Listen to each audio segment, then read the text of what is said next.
Pagi untuk kita semua, kembali lagi bersama saya Albert Swedin, NIM 230-3003 kelas A semester 1. Pada kesempatan ini saya akan membahas materi hasil review buku ke-14 yang berjudul Sosiologi Pendekatan Turun ke Bumi edisi ke-13 dari mata kuliah pengantar sosiologi.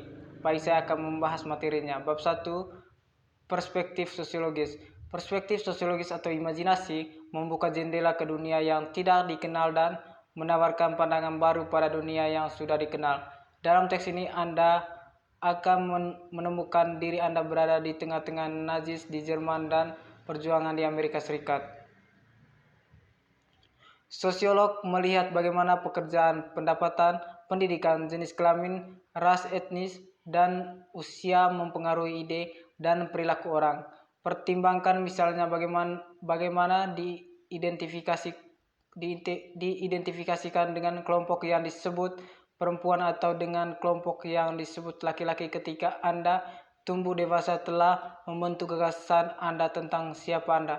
Tumbuh sebagai perempuan atau laki-laki tidak harus Anda capai dalam hidup dan bagaimana Anda harus berhubungan dengan orang lain. Seperti yang Anda ketahui, jika kami mengambil bayi itu dari orang tuanya di Amerika Serikat dan meletakkannya bersama suku Indian Yanomamo di hutan Amerika Selatan, kata-kata pertamanya tidak akan dalam bahasa Inggris. Anda juga tahu bahwa anak tidak akan berpikir seperti anak Amerika. Anak tersebut tidak akan tumbuh dengan menginginkan kartu kredit, misalnya, atau pakaian desainer, mobil, smartphone, iPad, dan video game. Dia akan mengambil perjuangan dan bahkan tidak akan tahu tentang dunia yang ditinggalkan saat lahir.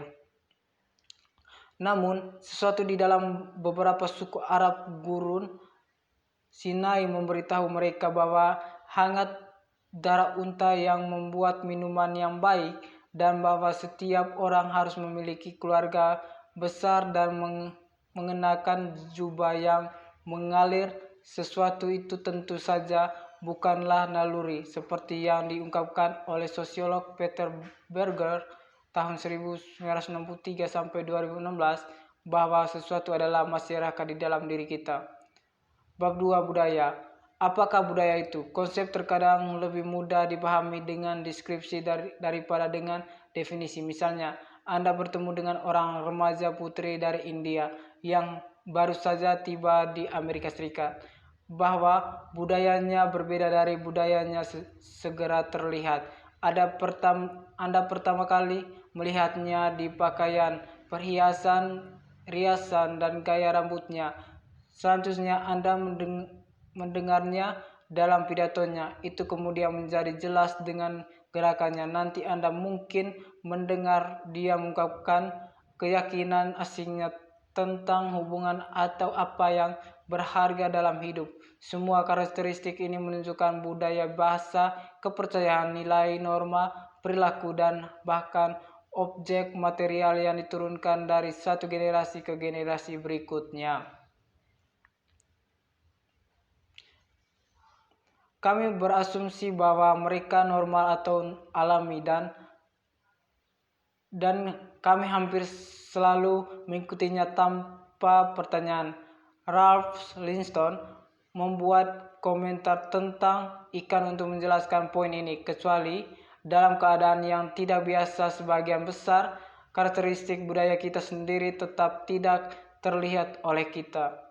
Namun, signifikasi budaya sangat dalam, itu menyentuh hampir setiap aspek dari siapa dan apa kita.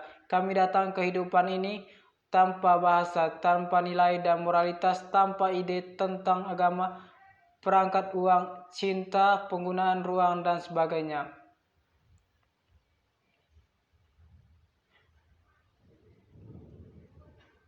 Kita semua belajar bahwa cara hidup kelompok kita sendiri adalah baik, benar, dan bahkan lebih unggul dari cara hidup lainnya. Seperti yang dikatakan oleh sosiolog William Sumner tahun 1906 yang mengembangkan konsep ini, kelompok seseorang adalah pusat dari segalanya dan semua yang lain diskalakan dan nilai dengan mengacu padanya.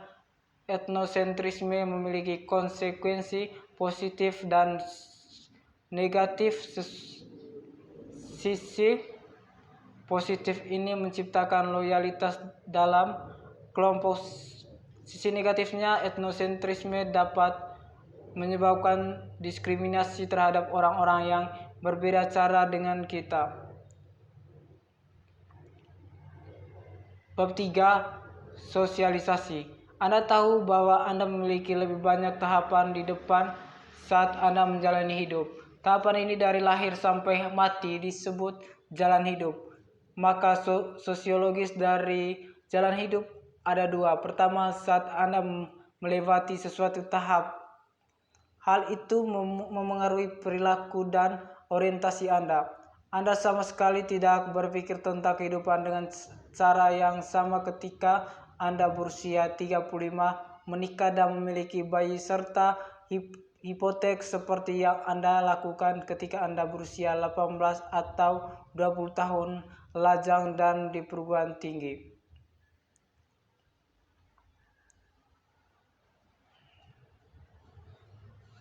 Sampai sekitar tahun 1900, memiliki anak yang bekerja seperti orang dewasa adalah hal biasa di seluruh dunia. Bahkan saat ini anak-anak di negara industri terkecil bekerja dalam banyak pekerjaan, dari pandai besi hingga pelayanan. Saat turis terkejut saat mengetahui anak-anak di negara-negara ini juga bekerja sebagai pedagang kaki lima, menjajakan segalanya mulai dari tali sepatu hingga permen karet. Bab 4. Struktur sosial dan interaksi sosial. Ahli teori konflik dan fungsionalis menggunakan pendekatan ini untuk menganalisis hal-hal seperti kelas sosial dan bagaimana kelompok terkait satu sama lain. Jika mereka menganalisis bagian bahwa sistem kelas sosial Amerika Serikat, status mereka yang rendah berarti bahwa banyak peluang tertutup bagi mereka. Para pria memiliki sedikit keterampilan kerja, sedikit pendidikan, hampir tidak ada yang bisa ditawarkan kepada majikan. Namun sebagai pria yang berbeda sehat, mereka tidak berhak atas kesejahteraan bahkan untuk batas 2 tahun sehingga mereka bergegas untuk bertahan hidup. Tapi saya tahu bahwa Anda sedang kuliah dan ini sendirian memberitahu saya banyak hal tentang Anda. Bab 5. Bagaimana sosiolog melakukan penelitian. Sosiolog melakukan penelitian di hampir setiap bidang perilaku manusia. Secara makro, mereka mempelajari hal-hal yang luas seperti hubungan ras, militer, dan krisis ekonomi global. Pada tingkat mikro, mereka mempelajari hal-hal individualistik seperti pemeriksaan panggul, bagaimana orang berinteraksi di sudut jalan, dan bahkan rasa malu. Sosiolog mempelajari biarawati dan pelacur, politisi dan pejabat, serta semua jenis orang diantaranya. Faktanya, tidak ada perilaku manusia yang tidak memenuhi syarat untuk memeriksa sosiologis. Apakah perilaku itu rutin atau tidak, biasa, terhormat atau menjijikan, menyenangkan atau menjijikan.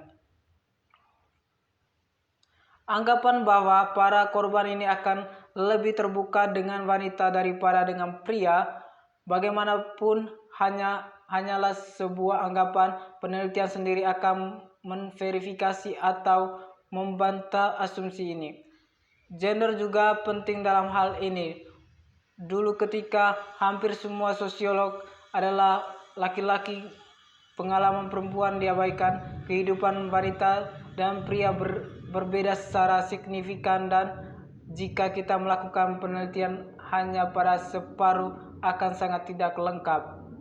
Bab 6. Masyarakat kejejaringan sosial. Kelompok terbesar dari paling kompleks yang mempelajari oleh Sosiolog adalah masyarakat yang terdiri dari orang-orang yang berbagai bidang dan wilayah. Masyarakat yang mengelilingi kita mengatur panggung untuk mengalami hidup kita. Prinsip sosiologis adalah bahwa jenis masyarakat yang kita tinggali adalah alasan mendasar mengapa kita menjadi diri kita sendiri. Masyarakat kita tidak hanya meletakkan kerangka luas untuk perilaku kita, tetapi juga memengaruhi cara kita berpikir dan merasakan. Tidak ada penguasa dan sebagian besar keputusan diambil melalui diskusi karena kebutuhan mereka sangat mendasar dan mereka tidak bekerja untuk mengumpulkan harta benda pemburuan dan pengumpul memiliki waktu senggang paling banyak dari semua kelompok manusia. Bab 7. Birokrasi dan organisasi formal. Kehidupan dalam masyarakat tradisional. Sampai saat ini masyarakat hidup dalam masyarakat tradisional. Kehidupan di sana pada dasarnya berbeda dari apa yang Anda pelajari saat Anda dewasa. Setiap orang memiliki tempat yang mapan dalam masyarakat. Bagian yang baik dari sosialisasi adalah mempelajari tempat Anda dalam kelompok, kewajiban yang Anda miliki kepada orang lain. Aspek kunci kedua dari masyarakat tradisional adalah gagasan bahwa masa lalu adalah pedoman terbaik untuk menjalani hidup saat ini.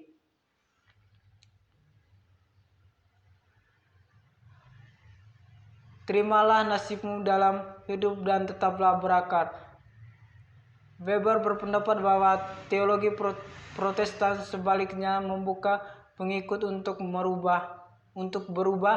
Weber sangat akrab dengan Calvinisme, agama ibunya.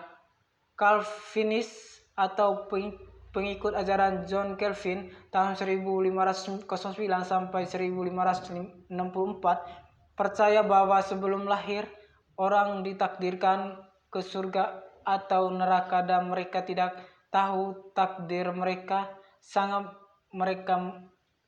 mereka mati. Weber mengatakan bahwa ajaran ini membuat Calvinis sangat cemas. Keselamatan menjadi perhatian utama mereka, ingin tahu sekarang kemana tujuan mereka setelah kematian. Bab 8. Penyimpangan dan kontrol sosial. Sosiolog menggunakan istilah deviance untuk menunjuk pada pelanggaran norma apapun, apakah pelanggaran itu kecil seperti mengemudi di atas batas kecepatan, serius pembunuhan, atau selucu pertemuan Ceknon dengan Yanomahmo. Definisi sederhana yang menipu ini membawa kita ke jantung perspektif sosiologis tentang penyimpangan yang digambarkan sosiolog Howard S. Becker tahun 1966 sebagai berikut. Bukan tindakan itu sendiri, tetapi reaksi terhadap tindakan itu yang membuat sesuatu menyimpang. Term neutral, tidak seperti masyarakat umum. Sosiolog menggunakan istilah penyimpangan rasa tidak menghakimi untuk merujuk pada tindakan apapun yang ditanggapi secara negatif. Bab 9. Kelas sosial di Amerika Serikat. Sebagian besar sosiolog setuju dengan Weber bahwa ada lebih banyak kelas sosial daripada banyak hubungan seorang dengan alat produksi. Hampir tidak ada orang di masyarakat Amerika Serikat yang lebih berpendidikan namun profesor perguruan tinggi, bahkan tidak mendekati puncak piramida pendapatan. Sejalan dengan prediksi Lenski, politik dari sebagian besar profesor perguruan tinggi dibiarkan begitu saja. Hipotesis ini mungkin juga berlaku di antara departemen akademik. Artinya, semakin tinggi gaji rata-rata suatu departemen, semakin konservatif politik anggotanya.